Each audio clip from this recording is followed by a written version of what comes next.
시간 그냥 갭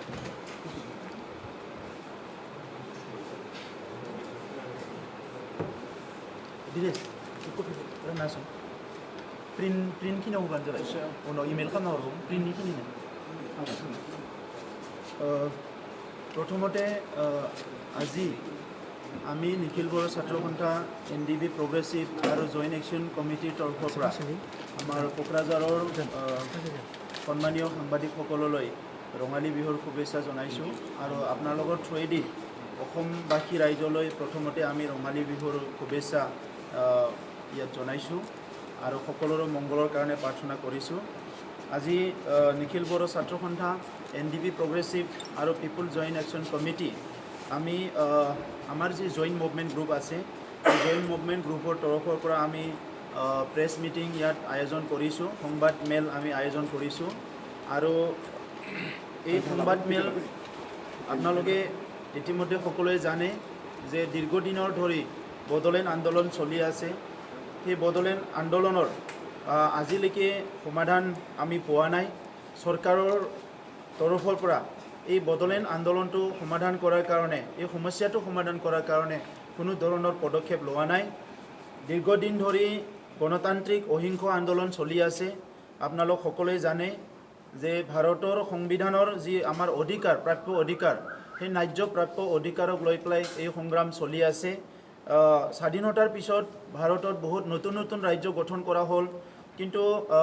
যোৱা 50 বছৰ ধৰি বড়োসকলে নিজৰ গণতান্ত্ৰিক অধিকাৰ বিচাৰি পেলাই ৰাজনৈতিক সামাজিক অৰ্থনৈতিক অধিকাৰ বিচাৰি পেলাই সাংস্কৃতিক ভূমিৰ অধিকাৰ বিচাৰি পেলাই যি সংগ্ৰাম চলাই আছে এই সংগ্ৰামৰ যিটো ন্যায্যতা সেইটো আজিলৈকে চৰকাৰে প্ৰদান কৰা নাই, আজিলৈকে জাষ্টিছ চৰকাৰে দিয়া নাই আৰু সেইকাৰণে আমি নিৰবিচ্ছিন্নভাৱে আমাৰ সংগ্ৰামটো আমি চলাই আহি আছোঁ। কিন্তু এই সময়ত আমি অতি দুখেৰে জনাম যে ভাৰতত এটা শক্তিশালী চৰকাৰ আছে যে বিজেপি চৰকাৰ আৰু একে ৰাজনৈতিক দলৰে চৰকাৰ অসমত আছে। 2014 চনত আপোনালোক সকলোৱে জানে যে পাৰ্লিয়ামেণ্ট ইলেকশ্যন আগে ৰাজনাথ সিং ডাঙৰীয়া বিজেপিৰ সভাপতি থকাত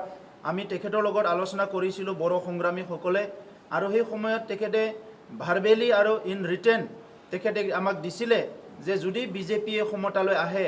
এই 5 বছৰৰ ভিতৰত বড়ো সমস্যা সমাধান কৰিম বুলি তেখেতে প্ৰতিশ্ৰুতি দিছিলে আৰু সেইটোকে আমি বাদ চাই পেলাই আমি যোৱা 5 বছৰে তেখেতসকলৰ লগত বিভিন্ন সময়ত আলোচনা কৰিবলৈ তেখেতসকলক আপিল কৰিছোঁ। বিভিন্ন গণতান্ত্ৰিক কাৰ্যসূচী আমি পালন কৰিছোঁ। 2014 চনটো আমি সম্পূৰ্ণভাৱে তেখেতসকলক বাদ চাইছোঁ। 2015 চনটো আমি তেখেতসকলক বাদ চাইছোঁ, কিন্তু 2014 আৰু 15 ডেৰ বছৰে একো নকৰাৰ কাৰণে 2016 চনৰ আগষ্ট মাহৰ পৰা পুনৰ আমি গণতান্ত্ৰিক আন্দোলন আমি হাতত ল'বলৈ বাধ্য হৈছোঁ আৰু সেই সময়ৰ পৰা আজিলৈকে বিভিন্ন ধৰণৰ national highway blockade, railway blockade, hunger strike, দিল্লীত ৰেলী, অসমত ৰেলী, বিভিন্ন কাৰ্যসূচী আমি ৰূপায়ণ কৰিছোঁ। যোৱা 2017 চনত তেখেতসকলে ডাঙৰীয়া আছিলে, অসমৰ কেবিনেট মিনিষ্টাৰ চন্দ্ৰমোহন পাটোৱাৰী আছিলে আৰু ভাৰতৰ হোম ডিপাৰ্টমেণ্টৰ হোম মিনিষ্ট্ৰীৰ যিখিনি বিউৰ'ক্ৰেট আছে সকলো উপস্থিত আছিলে, অসমৰ বিউৰ'ক্ৰেট সকলো উপস্থিত আছিলে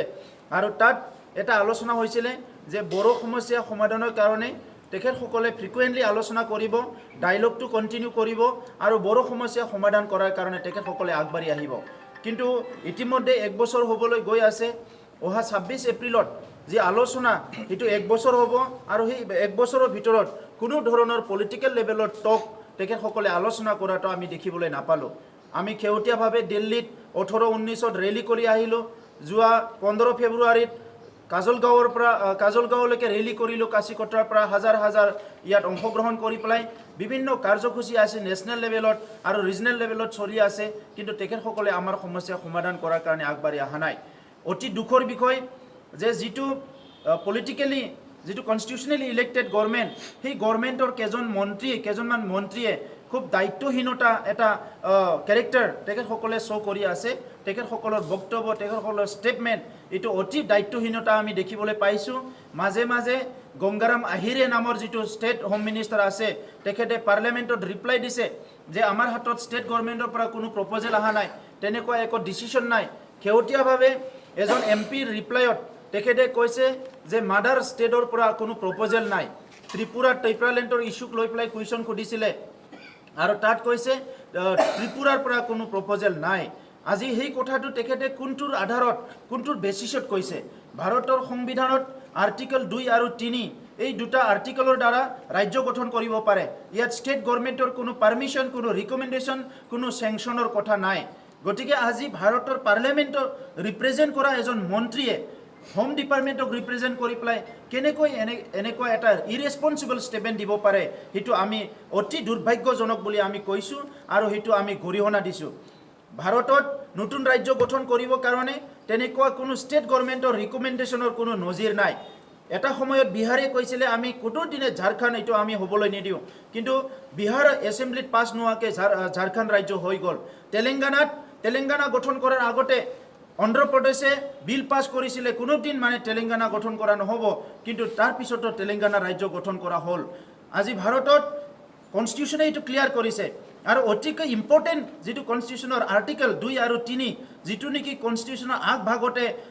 সংবিধান ৰচকসকলে ৰাখি থৈছে কিয় 2 আৰু 3 ৰাজ্য গঠন কৰা ইছ্যুটো সংবিধানত ৰাখি থৈছে এই কথাটো আজিৰ ভাৰত চৰকাৰে আজিৰ অসম চৰকাৰে আজিৰ ৰাজনৈতিক নেতাসকলে বুজি চোৱাটো উচিত কিয় আৰ্টিকল 2 আৰু 3টো আৰ্টিকল 300 বা 400 ৰাখি নথলে কিয় 2 আৰু 3 ৰাখি থলে 2 আৰু 3 ৰাখি থোৱাৰ মূল কাৰণটো হৈছে যে ভাৰতখন নতুন এটা ৰাষ্ট্ৰ হিচাপে যিটো মানে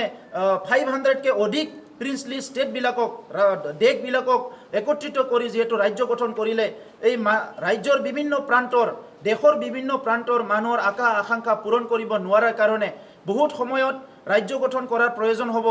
দেশত শান্তি আনিব লাগিলে দেশত উন্নতি আনিব লাগিলে দেশত সমমৰ্যাদা সম অধিকাৰ দিব লাগিলে সম উন্নয়ন আনিব লাগিলে দেশখনত নতুন নতুন ৰাজ্য গঠন কৰিব বাধ্য হ'ব লাগিব বুলি আৰ্টিকল 2 আৰু 3টো সংবিধানৰ প্ৰথম ভাগতে ৰচনা কৰি থৈ গৈছে কিন্তু আজিৰ তাৰিখত ভাৰত চৰকাৰে এইটো কমপ্লিটলি ইগনোৰ কৰিছে আৰু যি কৰিছে এই দলবিলাকে নিজৰ ৰাজনৈতিক স্বাৰ্থত কৰি আছে সেইকাৰণে আজি ভাৰতৰ বিভিন্ন প্ৰান্তত আনৰেষ্ট দেখিবলৈ পাইছে ভাইলেন্ট দেখিবলৈ পাইছে কনফ্লিক্ট দেখিবলৈ পাইছে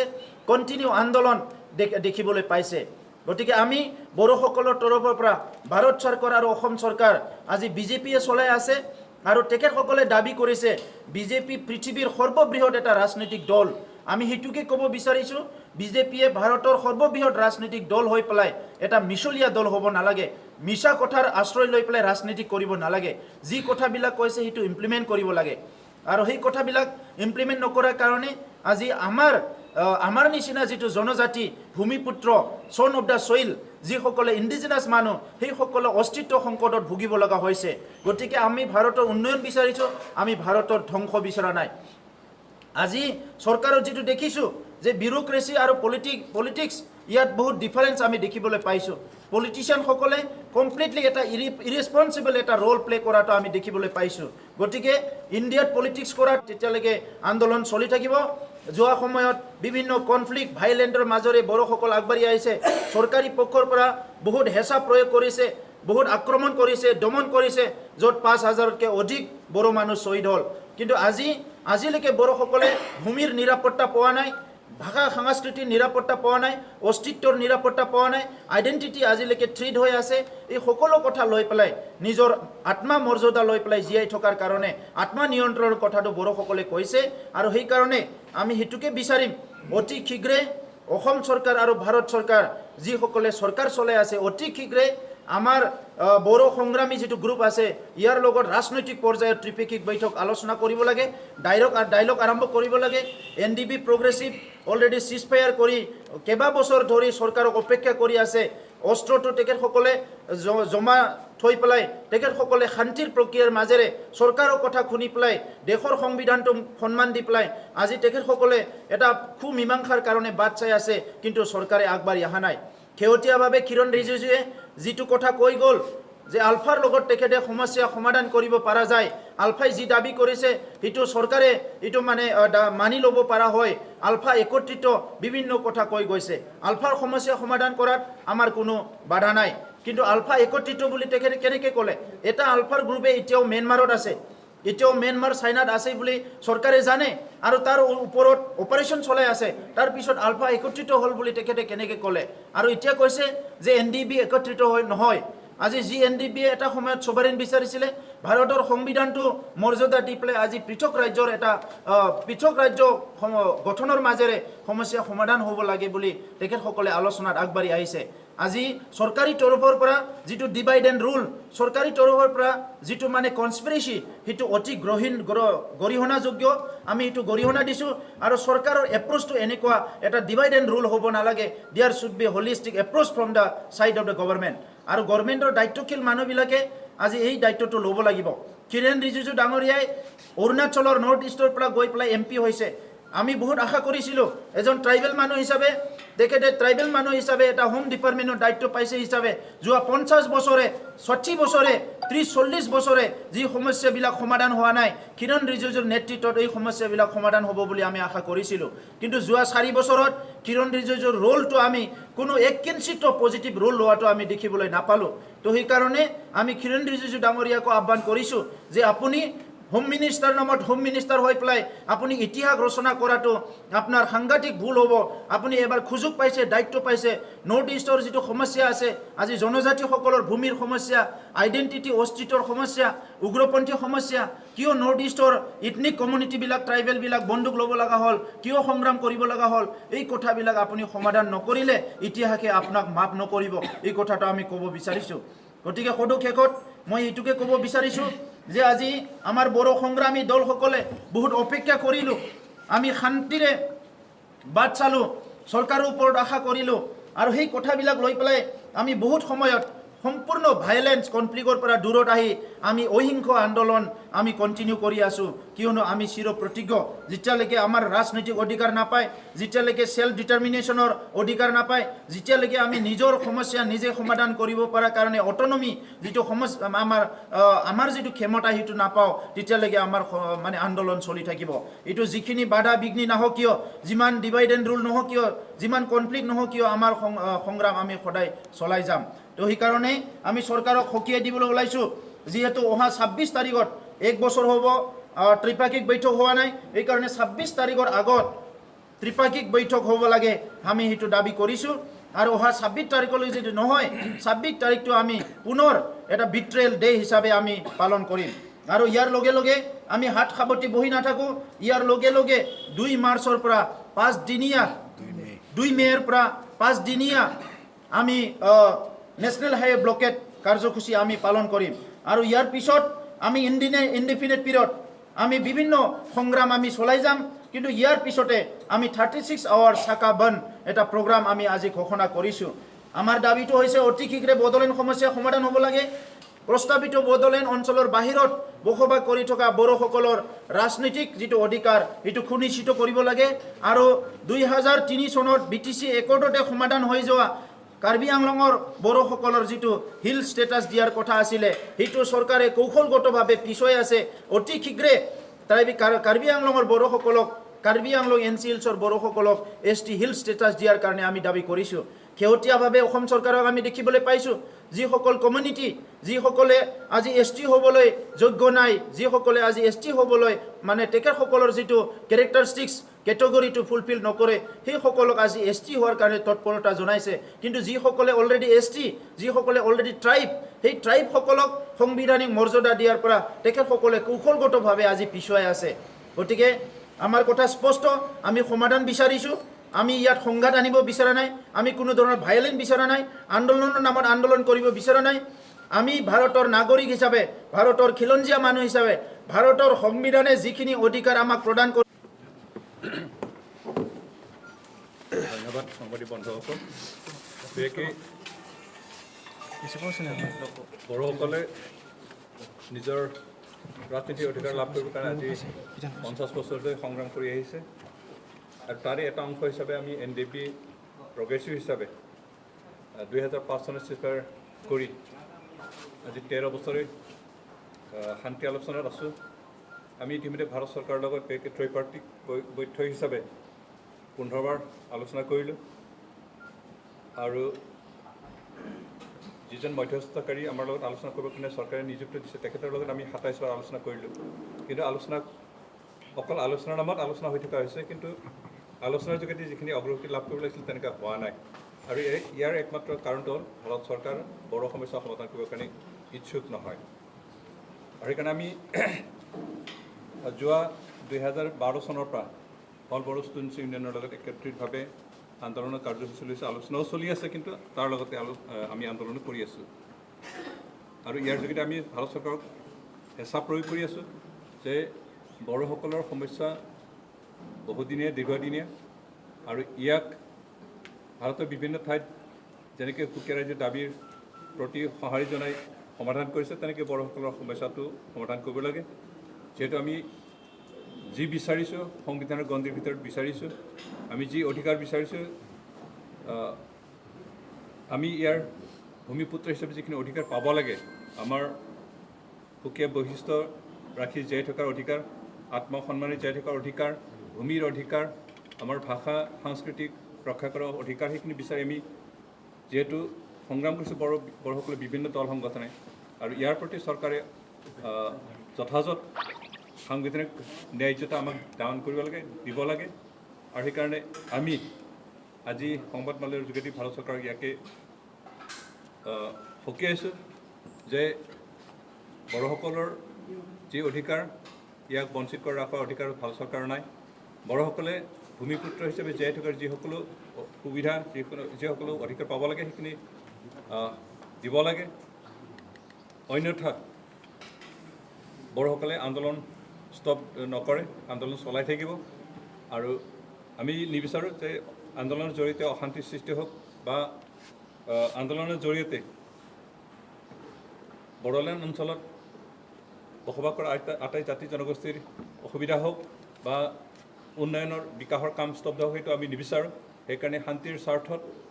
বিকাশৰ স্বাৰ্থত, বিভিন্ন জাতি জনগোষ্ঠীৰ মাজত এটা মিলা প্ৰীতি আৰু শান্তিৰ পৰিৱেশ সৃষ্টি হোৱাৰ স্বাৰ্থত এই সমস্যা অতি সোনকালে সমাধান কৰক, ইয়াকে আমি দাবী জনাইছোঁ। আৰু আজি বিশেষকৈ আপোনালোকৰ জৰিয়তে ইয়াকে জনাব বিচাৰিছোঁ যে মাজে মাজে ভাৰত চৰকাৰে গৃহ বিভাগৰ পৰা যিখিনি বিভ্ৰান্তিমূলক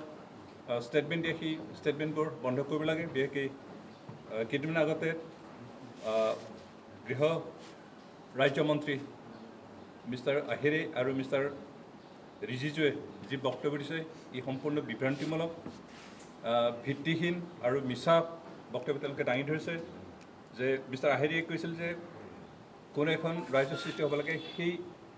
ৰাজ্যৰ মাতৃ যি ৰাজ্য, তেওঁলোকৰ পৰা সন্মতি আহিব লাগে, তেওঁলোকে সহমত প্ৰকাশ কৰিলেহে ৰাজ্য এখন সৃষ্টি কৰা হয়। কিন্তু আমি তেখেতক ক'ব বিচাৰিছোঁ, তেখেত হয়তো ভাৰতৰ আজি স্বাধীন হোৱাৰ পিছত যিবোৰ নতুন নতুন ৰাজ্য সৃষ্টি কৰিছে, তাৰ ইতিহাস তেখেতে অধ্যয়ন কৰা নাই, ইতিহাস সম্পূৰ্ণৰূপে অজ্ঞ।